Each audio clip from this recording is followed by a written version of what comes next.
Hi everyone and welcome to today's webinar on Simulation CFD for flow devices. I think we had a little bit of a technical difficulty with our software on this end. So if someone could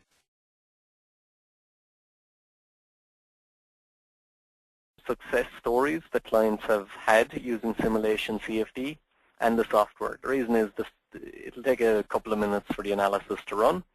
So while that's happening, we can flick back and forth and see the different benefits of Simulation CFD.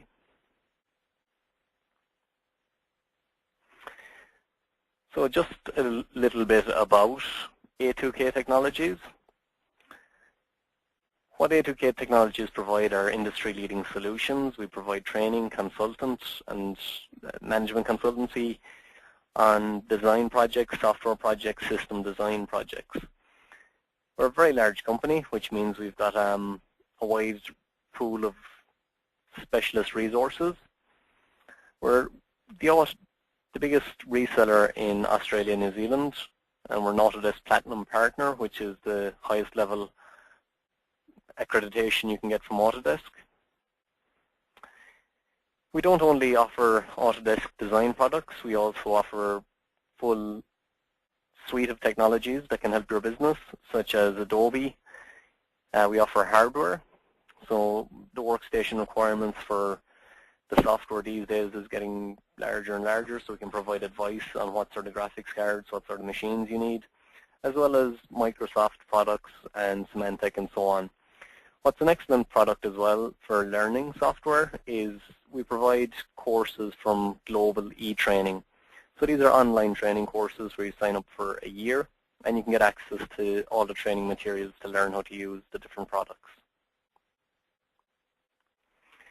Okay, so the different areas that A2K focus on include, as I mentioned, the hardware side of things. Also, we cover software, consulting, training. We try and build up a technical knowledge base, such as blogs, webinars, white papers, tips and tricks. And we put out a monthly newsletter where you get access to the blogs, the events, what webinars are coming up, and tips and tricks.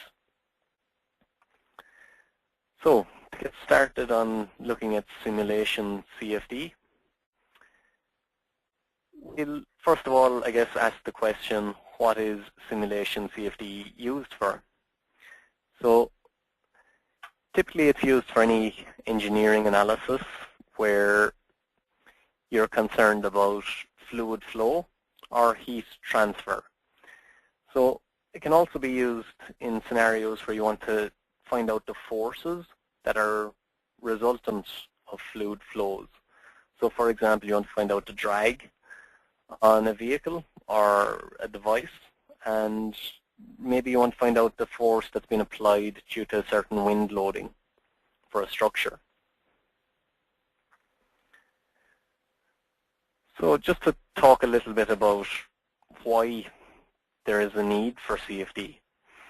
So when you look at industry trends at the moment, you've got people saying things like R&D is now being tasked to cut budgets while simultaneously turning out more innovative products. So this is the typical scenario where you've got to do more with less time and less resources.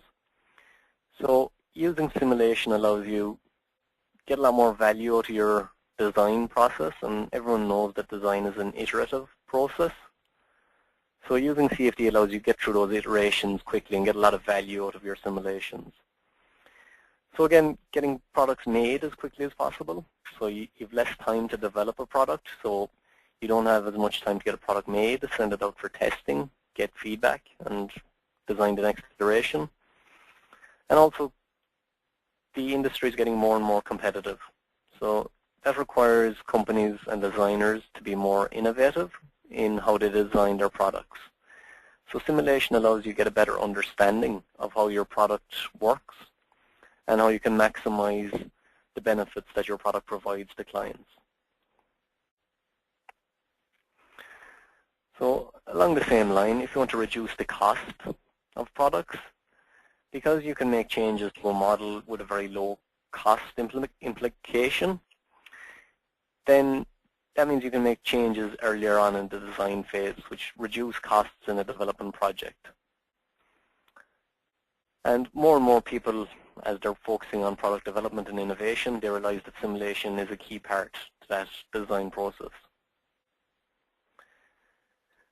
So we've seen why you'd potentially add simulation, but let's just talk about how simulation can save cost and time in the design process. So what we're looking at on the screen at the moment is the preferred design process. So on the vertical axis, we've got the cost involved in developing a project or a product, and on the horizontal axis, we've got the time it takes to develop the project. And typical stages or phases are conceptualization, design and engineering, testing, manufacturing, and then when it's out in the field. When we look at the next stage, which is the ability to make changes to the product or the design, your ability to make changes are greatest at the start. So when you're in the conceptualization or the design and engineering phase, that's when you're able to change things very quickly without impacting the cost of a project substantially. So the next trend we want to look at is the actual cost of design changes. As you get further into the design process where you're testing, manufacturing, and products are out in the field, the cost to make a change increases dramatically. So what people have traditionally been doing is, when we look at this black line, is traditionally people were getting their concept right, then doing the design and engineering, and then investing heavily in the testing stage, which takes a lot of time, a lot of cost, and a lot of effort to make changes, because it's like an iterative loop. So what simulation can do is it can take the changes that you typically or traditionally make in the testing stage and push them back to the design and engineering stage, where the cost for making changes is a lot less. So you can make your changes, you can fine-tune your design, and you can do it without incurring a lot of manufacturing costs, labor costs, and so on that you would at the test stage of a project. Okay. After looking at those reasons, we've kind of set the context of why you would use simulation and how it can benefit a design process. So let's give a jump over to Inventor, where we'll look at a model that is, it's like a restrictor valve. Well, it is a restrictor valve or a choke valve. So what we've got here is, I've just changed my visual appearances in Inventor of the outside of the valve so we can see into it. So when we zoom in here, we can see that there's a type of a restrictor in the flow path. And we can have different designs because the assembly we're looking at is an eye assembly. So we can flick through the different variants of our design. And the question is, which design will give us the optimal performance and the least amount of cavitation, lowest pressure drop, and so on. So what we can do is we can launch this design from Inventor into Simulation CFD 2014 by going up to the tabs on the top of the screen, and we'll click on Launch Active Model. So what that does is it fires up Simulation CFD, and it'll give us this Design Study Manager. So I'm going to create a brand new design study. I'm going to call it Choke Valve Webcast Flow Design. And we'll say Launch. So that's going to take my geometry from Inventor and launch it into the simulation environment.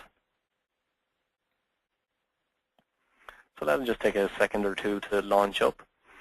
And what's a really nice feature is when we get into the simulation environment is that it'll open up these geometry tools automatically.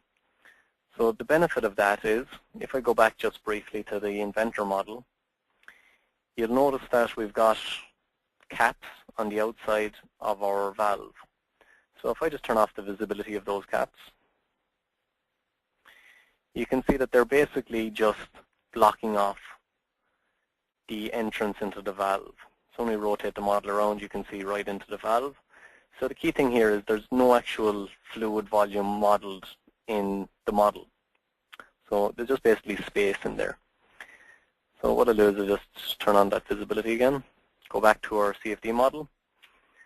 And what we're looking at here is we're looking at different ways when we get into the simulation environment, different ways we can simplify our simulation model to idealize it. So first option is for edge merging. This happens when there's very, very small details in the model. Simulation CFD will try and simplify the model and try and merge very, very small edges or angles. We've got the option here for small object removal. So if you've used Inventor, it's a little bit like shrink wrap capabilities in that you can remove small objects from your design. The option for void fill, this is the one that comes into play in this model. Because we've capped the inlet and the outlet of the valve, it will automatically fill the void that's left inside in the valve. So this is excellent because previously you'd have to design a fluid volume which could take you a long time. It could be a lot of work and time spent in creating that fluid volume. So the last option is external volume. So this comes into play if we wanted to model fluid around the outside of the valve. So it'll automatically create an external fluid volume for us, and we can change the dimensions of the fluid volume by just clicking and dragging on the arrows on the screen. So we don't need to create a fluid external volume. We'll just go to void fill, close that, and when we press Control on the keyboard and the middle mouse key, we can turn off the visibility of the components we click on. And you'll see here that volume 8, which is the last volume of on the model tree over here, has been created automatically. And it fits in around our valve components. So that's very useful. Okay, so let's say we want to get started and set up our analysis. So a lot of simulation products, you tend to work from the top of the browser tree down, or from the left-hand side of the screen towards the right-hand side. So we're going to take the methodology that we work from the left-hand side across. So the first button we see is Materials, and we're going to click on the different objects and assign them materials. So you'll see there's a very quick access toolbar. Once I click on a part, a quick access icon appears, and it allows me assign materials to the different parts of the model. So the different types of materials I can assign, we've got fluid, solids, resistance. So resistance would be like if you wanted to simulate a filter or a mesh. You don't actually have to model a filter or a mesh. What you can do is you can just put in a simple rectangle or a simple object and you can assign it as a resistance material. And then you can assign flow-through factors and so on. The same applies for centrifugal pumps and blowers, check valves, rotating regions, even printed circuit boards, and so on. So first of all, we're just going to say we want it to be solid for the outside of the valve, and let's make it stainless steel 304. Sounds good. And if we wanted to make it a different material, we can go into the material library, and you'll see that you've got a pretty big choice out of the box of the different materials you can work with. And you can also add your own materials to there. So we can apply that, and we'll just turn off the visibility of this outside valve. And we'll start assigning materials to the flow volume. So we'll say, again, we'll just click on the object and get the quick access toolbar up. And we can say that this particular objects that I've selected are going to be a fluid. And let's make them water. And what's interesting here as well and worth noting is that we could make it variable. So if the flow was compressible flow, which water isn't, but let's say we had a compressible flow scenario, we could make it variable. Or if we wanted to do a convection heating analysis, where the density of air changes as the air gets heated up, then we could apply a variable condition here. We're just going to leave it as set and apply. And I'll assign the top of the valve here again as a solid and stainless steel. Looks good. We'll just drill into the model a bit more. And we can make this object water again. And the rest of the valve is going to be stainless steel as well. Okay. Cool. So you can notice on the bottom left-hand side of the screen, we've got stainless steel, a little kind of a legend here. And in blue, we've got what is defined as water. So it's a nice, quick, easy way of defining what materials have been assigned where. And if we look over to the left-hand side, we can see that all the parts have been assigned either stainless steel or water. The next stage in our analysis, as we move from left to right across the screen, is to put on our boundary conditions. So boundary conditions are a little like how we simulate reality. We're going to tell the model where our inlet flow is by clicking on a surface, clicking the quick access toolbar, and defining a volume flow rate. And you can see the different types of boundary conditions we can work with. So you've got a wide range of different boundary conditions you can set up. So I'm going to use meters cubed per minute and set a steady state and a volume flow rate, perhaps of 0.3. So all good with that. We can click OK. And on the exit side of the valve, we click the surface and assign a pressure boundary condition. And we're going to leave it at 0 pascals. So the idea here is maybe we want to find out the pressure drop across the valve. So by setting a 0 pressure condition on the outside, we'll know that the pressure at the inside, once we get our results, will be the pressure drop across the valve. So we can click Apply to that. And moving from left to right along the top of our screen again, we've applied our materials. When we go to our boundary conditions, we can see by the little legend on the bottom left-hand side of the screen where our pressure boundary condition is and where our volume flow rate is also.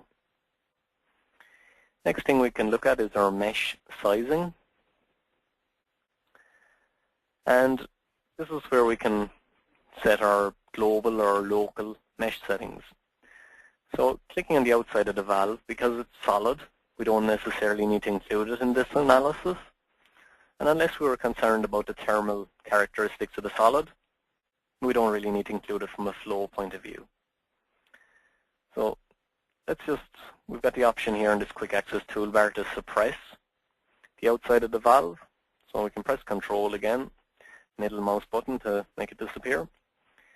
And then we can click on Auto Size for the rest of the components within this analysis. And as we do the Auto Size option, what we can do is we can click on a particular component and we can say Edit. And using Auto Size, this allows us to increase the mesh density or decrease the mesh density on specific components. And we've also got the ability to put in local mesh refinement. So if we just wanted to put a particular area in there, we can go up to the top right-hand side, and you'll see that we've got the capability to modify the mesh density in localized areas. Okay, so once we're happy with our mesh density, it looks okay like that. We can say Apply Changes and also Spread Changes. So it modifies the mesh and the other components to keep a nice uniform mesh throughout the assembly. So click Apply on that.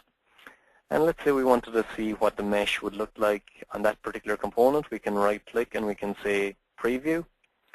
And it'll just give us a nice preview or a surface mesh of what that component will look like once the mesh is applied.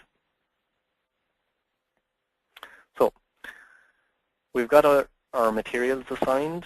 We've got our boundary conditions assigned. We've looked at our mesh sizing. So the next step in the analysis is to look at our solve controls.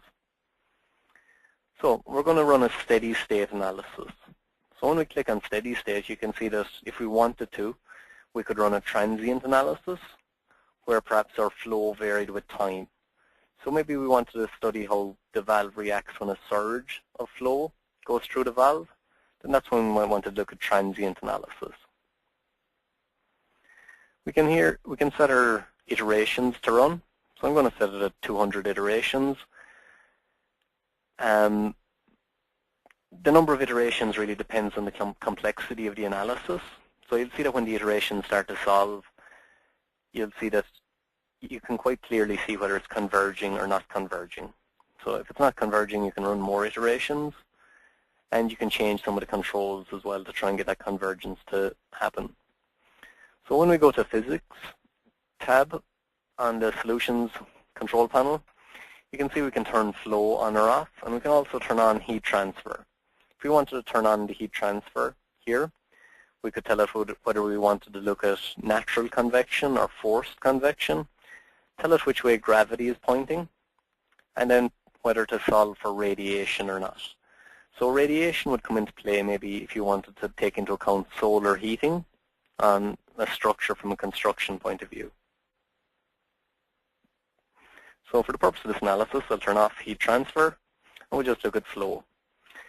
When I click Solve, it'll start solving, and you can see the output bar has appeared, and on the bottom left-hand side of the screen, it's telling us that it's surface meshing, and we've got a little bit of feedback underneath the output bar, telling us that it's performing mesh quality okay, everything's looking good, and it's going to start solving the analysis. And what will happen is that it'll start tracking certain parameters like velocity in the X, Y, Z direction, pressure differentials, temperature variances, total kinetic energy, total energy dissipated, and these little parameters here are marked by legend format on the right-hand side with different colors. And you can see that what it's doing is it's trying to hone in on a stable solution. So what we'll do while that's solving, it's not going to take too long, it'll only take a few minutes, but we can switch back to our PowerPoint presentation for a second. And we can look at some success stories of companies that have used Simulation CFD and added it to their design process. So, Balzer Pacific Equipment Company, they obviously design equipment for naval, or I guess the naval industry, and they reduced the amount of time and money they spent on product development by ensuring they had an appropriate safety factor. So from a design point of view and ensuring your safety factor is okay, simulation is an excellent way of doing it where you can't actually work out your flow requirements by paper or by hand calcs. So a lot of times simulation can be the only way you can get due process, I guess, on your design process and check the safety factor of your product. Companies like Burner International Corporation, I like what these guys are saying in that it allowed customers to see for themselves the advantages of our product line.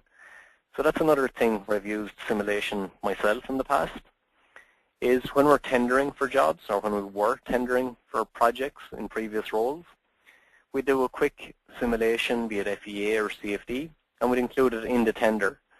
So it allowed potential clients to see the capabilities that we had, and it gave them a lot more confidence in our ability to deliver a product or a project, because we could show them that we had the capability at the start of the project to go through different design iterations and answer the questions and prove how our initial design, which may never have been built before, can meet their needs. It's also excellent to use in a marketing point of view because it's a very visual medium. It's a very visual way of communicating to people that, yes, we have this capability and we're well able to deliver on our design promises. And the last one I wanted to look at is, again, another application where it's reduced their time to market. So they've brought their products to market 4 months earlier than if they'd relied on traditional prototyping and test methods.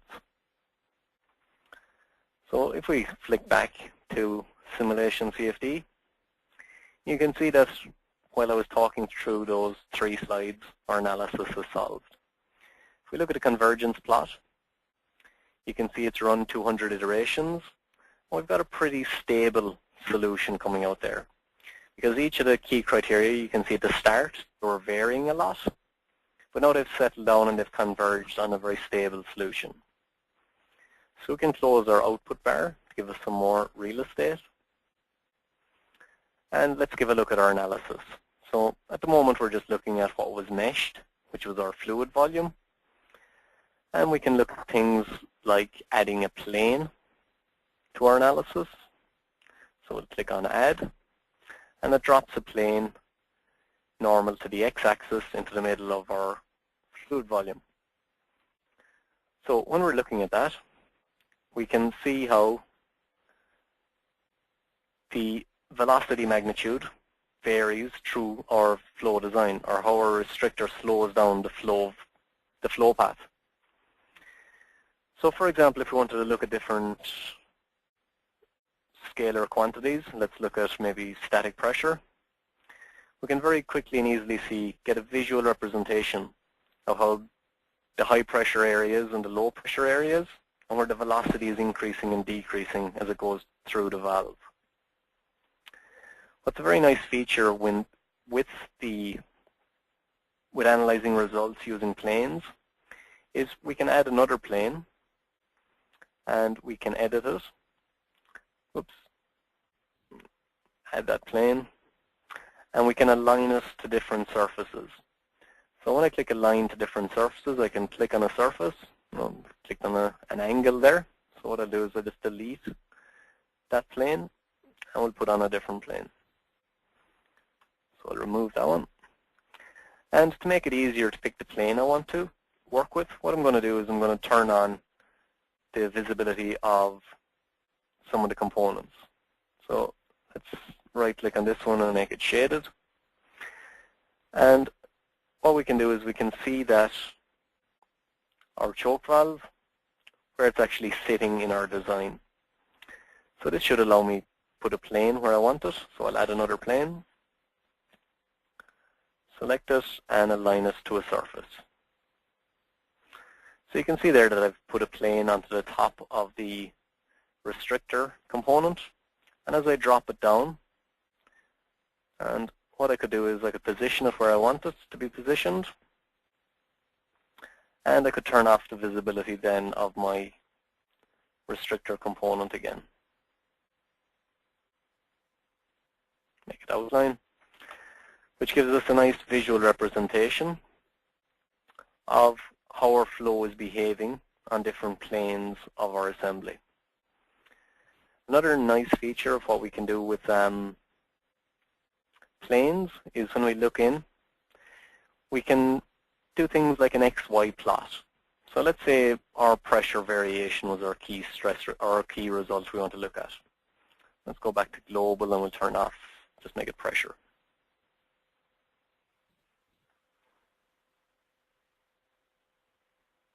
Okay, so when we're looking in at our static pressure and we want to add an XY plot, we can add points and we can pick where exactly in the model we want these points to be.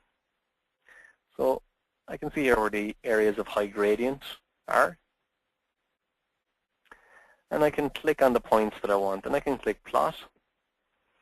And you can see there where it drops to 0 pressure. I've obviously clicked on a solid component that wasn't included in the mesh. We can just ignore that for the sake of the analysis. And it shows nicely how the pressure changes.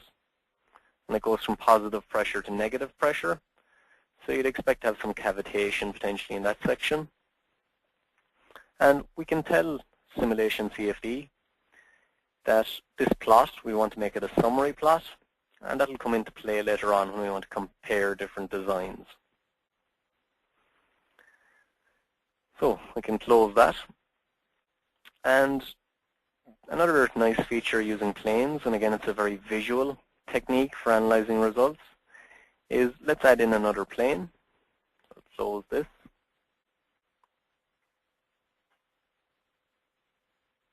And I'll align the plane to a different surface. And we can tell Simulation CFD that we want to put in some traces. So traces are like adding in ink into the the flow stream. We can tell a Simulation CFD how many points we want to add in. So I'll add in 10, add points, and I'll pick where I want them added. And you can see there, I'm just picking and clicking the area where I want these traces to go. And I'll click on Add Trace Set. And let's turn on our view again of the restrictor. So we can make it a little bit more visual again. So you can see exactly how the flow is going through the valve. Some of it's actually going in over the top of it, some is going in through the side of it. And if we wanted to, what we can say is let's capture this as a summary image. So capture that as a summary image, and perhaps let's delete the traces. Let's remove those traces. Oops.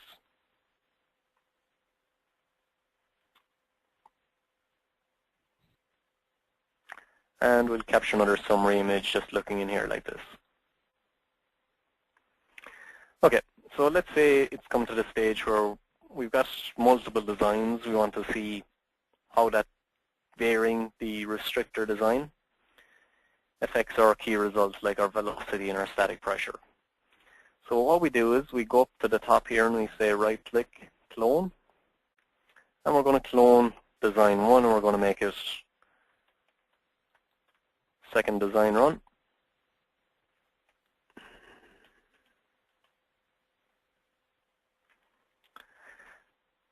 And what that does is it copies down the existing analysis. So if we go back to our CAD package and we change our model. So let's go back into Inventor, and as I mentioned earlier on, it's a iAssembly we're working with. So what we can do is we can change the components that are used in the iAssembly by just going to a different variant. So let's go to choke valve 2, which is our second iteration, and tell Inventor to launch the active model. We can click OK to the dialog box that appears. And this brings us back into our Design Study Manager. So using the Design Study Manager, we can see that the top design study is a choke valve webcast flow design that we worked on. I can expand it, and I can go to my second design run. And I can tell Simulation CFD to update the design. And when I go back to Simulation CFD, let's give a look at our model. And you can see that our choke valve will have updated from our CAD model. And basically all our boundary conditions have been copied down, all our mesh settings have been copied down, so we don't need to change anything else. So again, we can hit solve. And all our settings are the same again, and we can hit solve again. Oh, so one thing here is, it's giving us a warning that all results will be deleted after interpolating iteration 200 onto the new mesh. Do you want to continue? So I actually don't want to continue on that, because what I need to do is go back to my control panel and tell it to run from iteration 0 to 200, as opposed to continuing on the existing design. So I'm going to hit solve, and that's OK. It'll start solving that analysis. And all we can do is, again, it generates the surface mesh. We'll just flick back briefly to the PowerPoint presentation again. While that's solving, we can talk about the other application areas where Simulation CFD comes into play.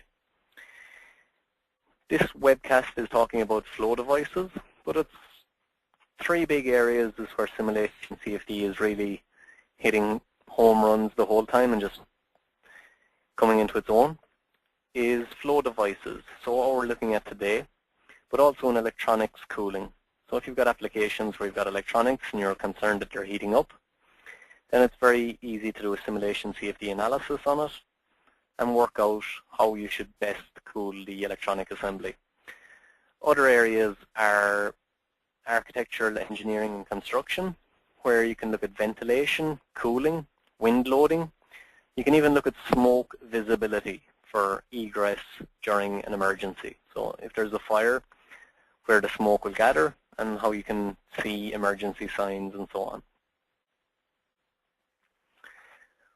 With the simulation products, and this is with Simulation CFD, FEA and so on, you've got the option to go on your desktop, and that's a perpetual license. It basically lasts forever. The second option is to go with a cloud or a local solve option. So what that option means is that you don't need to have a really high-spec machine, because you can set up your mesh and all your boundary conditions on your machine, but then you upload the analysis to the cloud where it's solved. It uses processors, Amazon processors, and then once the analysis is solved, it downloads it back to your computer. So no data is stored on the cloud, and the upload and download is controlled via secure IP protocols. So the option of that is that it allows you to run multiple analyses concurrently. So it gives you access to huge computing power. And as well as that, you don't have to put out a big capital expenditure, because the model is a yearly option at the moment, in that you don't have to buy it outright. You just basically pay for access as you go. That can be very useful for project scenarios. Okay, so if we, again, flip back here to Simulation CFD. There we go. You'll see that our analysis is still running. But what's a nice feature when it's almost finished, but while the analysis is still running, we could actually look at our results. So while it was solving, we could have looked at our planes and see how our results are changing as the actual analysis is running.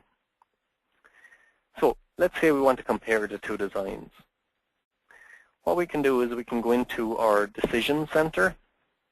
And before we go to our decision center, I mentioned earlier that maybe our pressure drop is probably our key parameter that we want to monitor. So what we can do is on our planes option here, we can add another plane. This is plane number 2. And I'll just reposition plane number 2 to be on the inlet. And what I can do is while that plane is selected, I can click on Make Summary. And this is a very useful feature. So when I click on Make Summary, it means it's going to give me all summary output of multiple designs that I run. And we can see this in a second. But what's another nice feature is we can click on Bulk. We can pick the area that we want to get our bulk results on. And we can click on, let's say we want to look at the pressure, pressure force, velocity. And we're looking in metric at the moment, but we can change those in a second. Or sorry, imperial. We can change those if we like. So when you click Calculate, it gives you all those key results on the plane that you've looked at. So one of the best things about Simulation CFD is the Decision Center. So when I click on Decision Center, it opens up another browser tree on our left-hand side, and I'm just going to right-click and say Update All Images. And that'll take a second, and I'll update all the critical data as well. So what the Decision Center allows us to do is when I clicked on Make Summary Image, it took a snapshot. And it meant I didn't have to go recreating all those planes and multiple iterations of my design, because it basically applies those planes to the designs automatically. So we can look at image 1 and image 2, which is our different design iterations. But if we go to our View tab, and we switch to Linked Views, and let's maybe look at our summary planes. And we'll do the same thing. Oops, I should have pressed dual viewports. And okay, so looks like my summary image didn't come true. It might have been the way that I've deleted one of the summary images or the traces as I went along. But what we could do is, with our multiple design iterations, we can look at different images. So I'm not going to hit solve again. That should be giving us summary images from design scenario 1 and 2. So what I'll do is we'll go back up to design 1, where we've got our summary images, and let's just give a look at the planes first of all, because I think I may have, okay, that's design 1, and let's go to second design.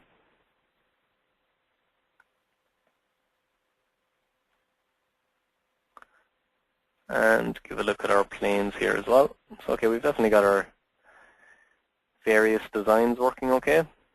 So let's just click and make this a summary image. And we'll go down to our decision center and we'll update all images.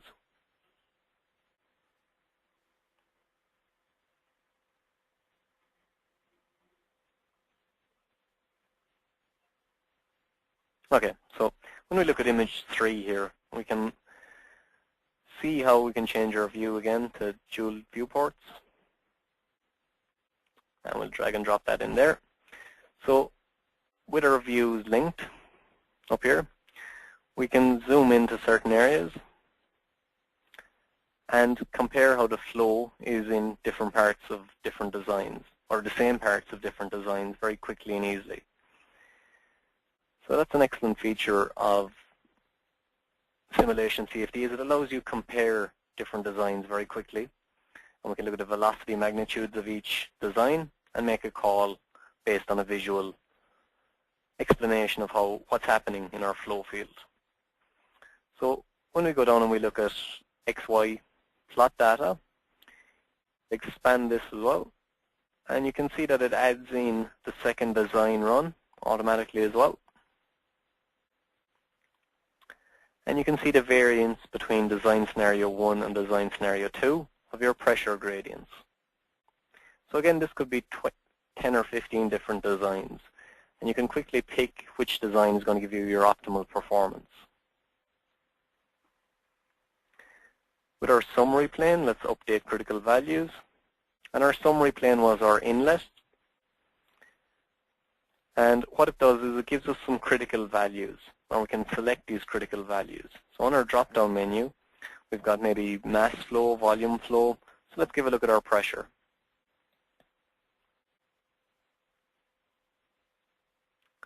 Say okay to that. We've already got, okay, so the error that was being kicked up there was because we've already got pressure selected on the bottom of our table here. So we can see that our pressure in design scenario 1 is 3.73352 when it's in PSI. So if we want to change that, we can go over to the right-hand side, put it into pascals, and it gives us very quickly the pressure difference between the two different designs. And that can be a very useful metric to get from flow devices, because oftentimes you don't want to increase a pressure drop or pressure differential in the flow system because you'll need a bigger pump to push liquid through the system. Okay, so that's pretty much a summary of, or an introduction to Simulation CFD and how you've got excellent CAD integration in Simulation CFD. And before we move off from the Simulation CFD package, what I want to just talk about is when we go to Open, and I can save my design study before I click Open. Let's say New instead, and I'll save it. When I click on New, when I go to Browse, well, you can see the different types of files that Simulation CFD works with, such as Parasolid files, ProEngineer, SolidWorks, Unigraphics. So Simulation CFD isn't just for Autodesk products. You can get Simulation CFD and you can work with multiple CAD geometries in there, and you've got the same design study environment for these CAD applications. So it also works with the neutral file formats, as you can see there. And we already saw the integration it has with Inventor, which is seamless back and forth design changes. So we can close this and go back into our presentation. So the last thing we spoke about was the option between desktop or cloud. And again, it really depends on what you need. If you want access to simulation tools for just a short period of time, then definitely the cloud option is worth considering. If you don't want to put out a big capital expenditure on high-powered machines to run CFD, or you don't want to tie up machines the whole time, then again the cloud option is a very good option to consider. We spoke about geometry tools, and these are very important because oftentimes you want to remove things from your CAD model that aren't going to add any value to your flow analysis. So we saw how edge merging, small object removal, void fill creation, external volume creation, where they come into play, and it's early in the simulation process. Because this webcast is focusing on flow devices, I thought it would be worth mentioning as well how Simulation CFD can analyze steady state, transient, compressible, incompressible flows, and it can also analyze turbo machinery. So like a pump that has a rotator that swirls around, we can create that rotating region inside in Simulation CFD and simulate the pressure gradients and the flow gradients that are happening within that pump. From an axial flow valve point of view, I've got a small AVI file that I can press play on here, and you'll see that it's a flow valve. So again, just turning off the geometry so we can see what it's consisted of. There's a little stop valve inside in the axial flow valve, and that moves in and out to stop flow or allow flow go forward. So we can see that the boundary conditions are very similar to what we've looked at in our live demonstration. We've got a volume flow rate in, a zero pressure differential at the outlet. And you can see here on our planes, when we look in, you can see how the velocity magnitude changes as the position of that poppet changes. So we've set up a motion boundary condition here, which allows the poppet to move backwards. And you can see how the flow starts to increase in velocity as it is released. We can also see how the pressure increases as the poppet is pushed back down. So there are just some other food for thought on where Simulation CFD can be used for with flow device design. And just to kind of wrap things up, we looked at the start of our presentation here today on how simulation can add value to the design process. We also saw, by going into the software, how easy it is to use. There isn't a whole lot of dialog boxes, a whole lot of complex tables. It's set up for ease of use and quick access.